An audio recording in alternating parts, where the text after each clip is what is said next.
Vostede publicou dende libros infantís, libros de entrevistas, unha chea de artigos en xornais pasando pola novela negra ata chegar ao ensaio. De que facetas da súa obra se sinte máis orgulloso? Bueno, hai unha cousa coa que empecé e tamén é a que me dá sentido, creo eu, como escritor, que é o ser escritor de ficción. A miña vocación era facer unha obra comparable a dos escritores que eu admiraba, eran escritores de ficción, escritores de contos e de novelas. De modo que eu empecé desa maneira. Posteriormente, o que acontece é que, por un lado, eu gusto de ensaiar cousas novas, entendo a literatura como xogo e como desafío, e teño que disfrutar eu escribindo. De maneira que, ás veces apetece unha cousa e logo outra cousa nova, sempre cousas que me supoñan un esforzo e un desafío. Algo así como, a ver se son quen a facer isto, ou xa verás como son quen e que me vai sair esta outra cousa. Desafíos comigo mesmo, por un lado. Ese é o modo que teño de disfrutar escribindo libros. Logo, o que aconteceu tamén foi que, a partir de escribir libros de ficción, de contos e novelas, pois ofreceron unha posibilidade de escribir en prensa, opinión.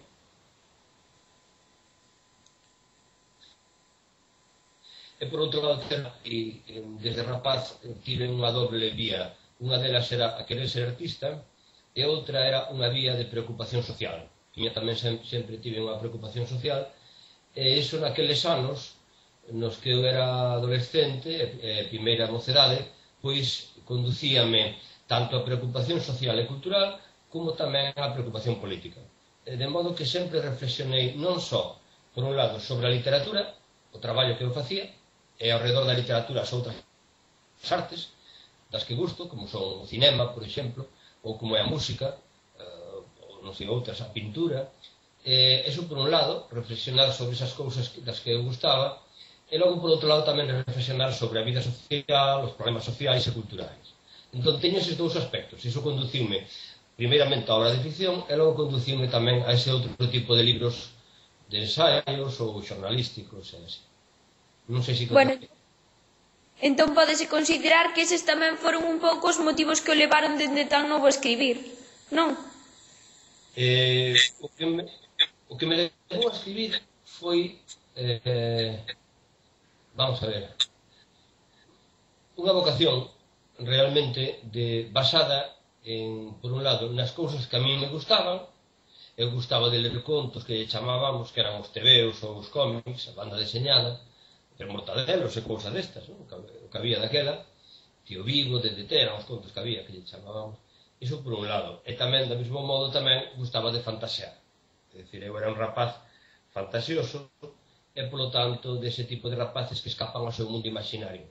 Un mundo que tamén cultivei coa lectura e que me axudou, chegado un momento, a darme conta de que a min o que se me daba ben era eso, era soñar, ensoñar, e escribir os ensoños, escribir cousas da miña imaginación.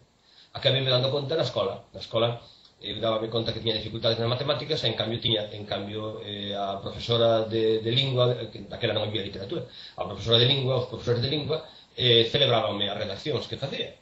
De modo que claramente fun alimentando esa vocación. E chegou o momento, a partir dos 14 anos, en que empecé con máis seriedade a soñar, a imaginarme a mí mesmo como escritor. E claro, iso é algo, un soño adolescente, e os soños adolescentes teñen moita forza. E aí se basa a miña vocación.